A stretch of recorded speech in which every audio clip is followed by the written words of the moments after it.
वो 10 दिन पार्ट 6। क्योंकि हम पुरुष भले ही शारीरिक रूप से सबल हो पर मानसिक रूप से कमज़ोर होते हैं, मगर हमारा ईगो हमें ये बात स्वीकार नहीं करने देता और खुद को मजबूत बनाने के लिए अपनी शारीरिक क्षमता का प्रयोग करते हैं। इसलिए शायद जब सारी दुनिया का तनाव नहीं झेल पाते तो उन तनाव के टोकरे कहीं रख देना चाहते हैं और एक औरत से अच्छा स्थान हमें कहीं नहीं मिलता। शायद यही कारण है अक्सर पति अपनी पत्नी के साथ वो सब करते हैं जो उन्हें नहीं करना चाहिए।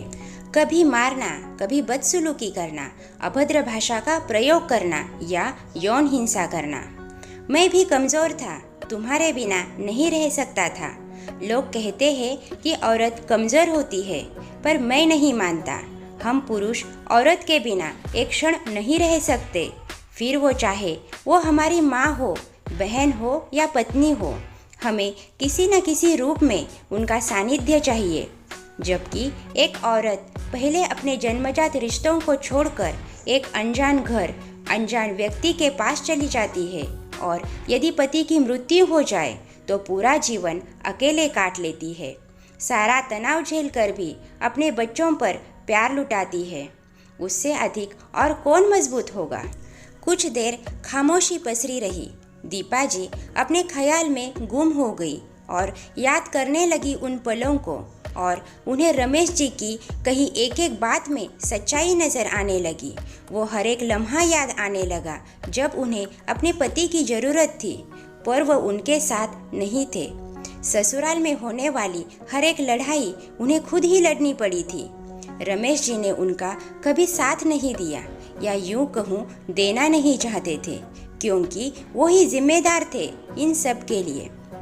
फिर एक गहरी सांस लेते हुए रमेश जी बोले, दीपा। उनकी आवाज़ से दीपा जी होश में आई। मुझे मेरी गलती का एहसास उस दिन हुआ जब माँ बीमार पड़ी और मैं भाइयों के पास से उन्हें अपने पास ले आया।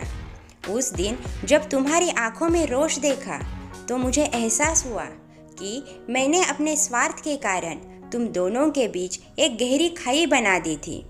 फिर भी मैं कहूँगा तुम बहुत अच्छी हो, जो इतना होने के बाद भी मेरी माँ की सेवा पूरे मन से की। आपकी माँ की सेवा नहीं की, एक बीमार औरत की सेवा की थी, क्योंकि मेरी माँ हमेशा कहती थी किसी विधवा, बीमार व्यक्ति और असहाय बुजुर्ग की हाय कभी नहीं लेनी चाहिए। इस पाप की सज़ा ईश्वर कभी नहीं माफ़ करता। दीपा जी की आवाज़ में थोड़ा रोष और दुख दोनों था, क्योंकि कहीं न कहीं उन्हें लग रहा था कि उनके पति ने उन्हें ये सब क्यों बताया। अगर न बताते तो कम से कम अच्छे पति की भ्रमित तस्वीर न टूटती। पर उन्हें अफसोस भी था कि जिस सास के प्रति जीवन भर रोष रहा वो बेवजह ही था। पर उन्हें ये समझ नहीं आ रहा था कि रमेश जी उन्हें आज ये सब क्यों बता रहे हैं।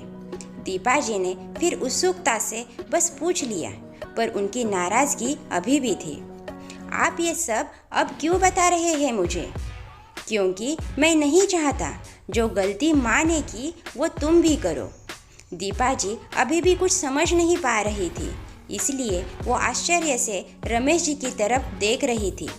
जानती हो माँ ने क्या गलती की थी? वो हमेशा एक पत्नी और एक माँ बनकर रही, इसलिए तुम्हारे दर्द को समझकर भी अनदेखा करती रही, और मेरी गलती होते हुए भी मुझे समझाने की बजाय तुम पर दबाव डालती रही। उनके अंदर की माँ ने उनके अंदर की औरत को कभी बाहर आने ही नहीं दिया। अपने बच्चों के प्रेम में अंधे होकर वो दूसरों की बेटियों के साथ अन्याय करती रही, और वो ये भूल गई जिनके साथ अन्याय कर रही है उन्हीं के साथ उनको रहना है, वही उनकी सेवा करेगी। एक औरत की यही सबसे बड़ी गलती है, वो जीवन भर हर रिश्ते को बड़ी शिद्दत से निभाती है, मगर खुद से खुद का रिश्ता भूल जाती है। वो पत्नी, माँ, बहन, बेटी सब बनती है, मगर कभी औरत नहीं बन पाती। जबकि पुरुष सबसे पहले अपने पुरुषत्व को महत्व देता है, बाद में बाकी रिश्तों को। शायद यही कारण है स्त्री और पुरुष बराबर होते हुए भी श्री से एक कदम आगे रहता है।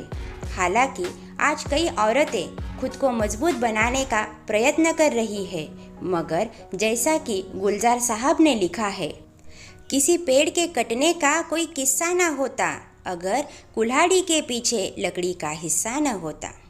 यही दशा औरतों की भी है, जो एक दूसरे को ही काटने में लगी हुई है, कभी परंपरा के नाम पर तो कभी ईर्ष्या के कारण, तो कभी सिर्फ इसलिए जो कुछ हमने झेला है तो सामने वालों को भी झेलना पड़ेगा क्रमशः।